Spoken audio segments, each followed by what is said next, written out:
দলের গোষ্ঠীদ্বন্দ্বের কথা স্বীকার করছেন পুরো প্রধান। 21শে জুলাই প্রস্তুতি সভা, সেই সভাতে কোন্দল স্বীকার করলেন কার্যত তৃণমূল নেতা। দল বিরোধী কথা বললে দল থেকে বেরিয়ে যান তো বনগাঁ তৃণমূল নেতা গোপাল শেঠের। দেখুন,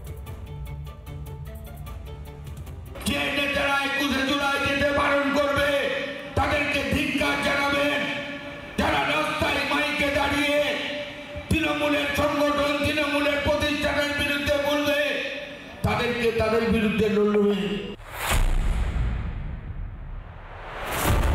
26-এর বিধানসভার আগে তৃণমূলে মুষল পর্ব, বকরা এবং এলাকা দখলের দৌরাত্মে শাসকের সংগঠনে ফাটল দিন দিন চওড়া হচ্ছে। রাজ্যের উত্তর থেকে দক্ষিণ দিকে দিকে কোন্দল কাঁটায় বিদ্ধ হচ্ছে তৃণমূল।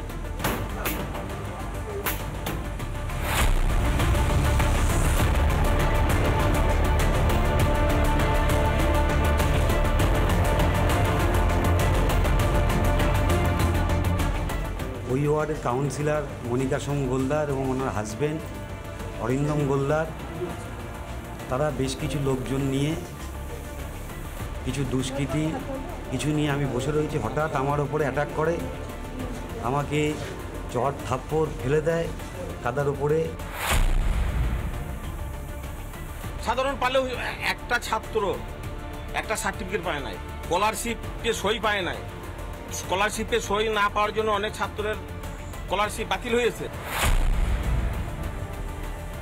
আমি আশা করি বা আশা করব আমার যে মাদার কমিটির নেতৃত্ব আছে ওনাদেরকে বলবো যে আমাদেরকে ছাগলের 6 নম্বর বাচ্চা বানায় রাখবেন।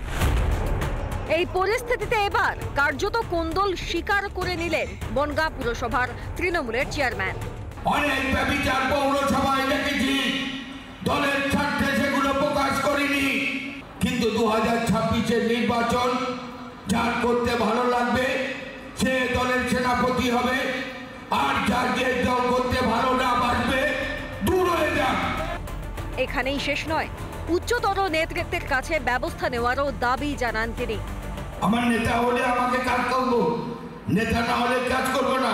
এরা তো সবাই নেতা বসে আছে, এরা তো আগামী দিনের সেই ভোটটা করবে, তাহলে আমরা কেন ভাগাভাগি করছি? আমি জেলার সভাপতি, জেলার চেয়ারম্যানকে বলছি দলকে সংগঠিত করুন।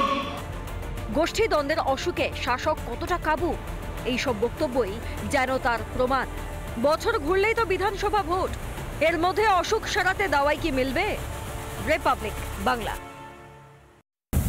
নানা ধরনের কন্টেন্ট দেখার জন্য লাইক করুন, শেয়ার করুন আমাদের ফেসবুক পেজ, সাবস্ক্রাইব করুন আমাদের ইউটিউব চ্যানেল।